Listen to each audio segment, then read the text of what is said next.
Ancient India had many different religions, but it mostly came down to Hinduism and Buddhism. Hinduism was brought to India by the Iranians, who mixed together a lot of different religions. Hindus worship many gods, but there are three main gods. Brahma is the creator. She is symbolized with the swan.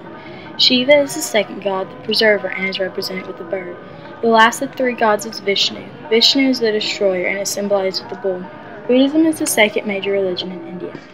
Buddhism has a set founder, foundation, and order, unlike Hinduism. Buddha is the religion's main god and founder. The Iranians migrated all through ancient Asia, and during that migration some settled in India. The influence of the Iranian people was the cause for the urbanization. The urbanization brought the use of arms. They used iron for tools, weapons, and jewelry. They also adopted the method of farming. The main crops that were produced were rice and corn. In 327 BC, Alexander the Great led an army into the Indus Valley. The army had already conquered many other close empires.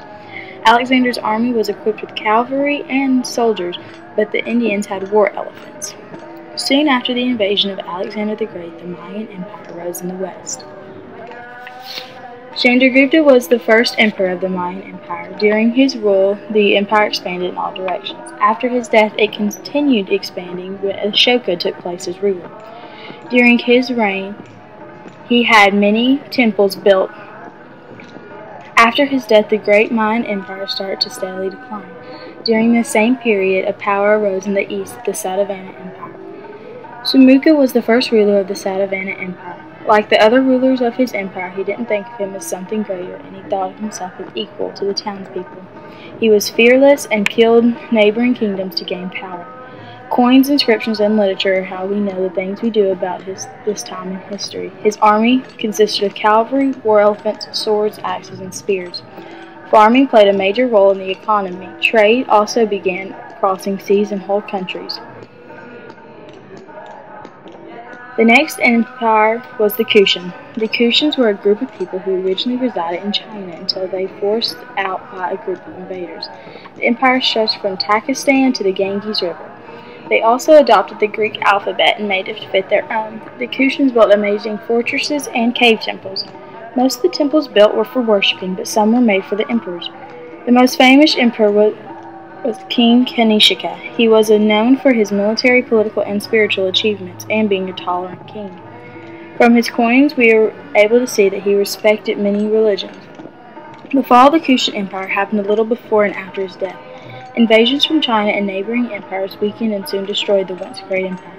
The Gupta Empire was one of the neighboring empires that helped with the downfall. Because the Guptas had such a strong empire, they preyed upon the Kushans increasingly weakly. Chandragupta, not to be confused with the Mayans' Chandragupta, was to thank for the rapidly expanding empire. It was during his rule that the Guptans established the decimal system with the influence of the Grecians. After his death, his son Samdragupta took over as ruler. During his rule, many accomplishments took place. For one, he was this discovery that the earth was round, and trade was also made easier by building roads.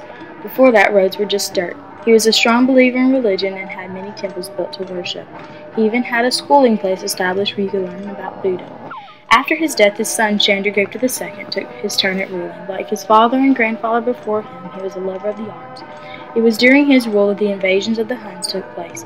The empire had collapsed at that point. The Huns invaded the Gupta Empire in the 5th century. They seized control by invading small kingdoms within the empire and turning them against their ruler. By that time, they had already took control of what was left of the Kushan Empire. Originally from Mongolia, they went all over India, taking control of every kingdom they came across. Trade with Greece and many other countries significantly lowered after the Huns took control. They did start trading with Asia and China, though, and they adopted their martial culture. 75 years later, many Indian tribes collectively drove the Huns out of India.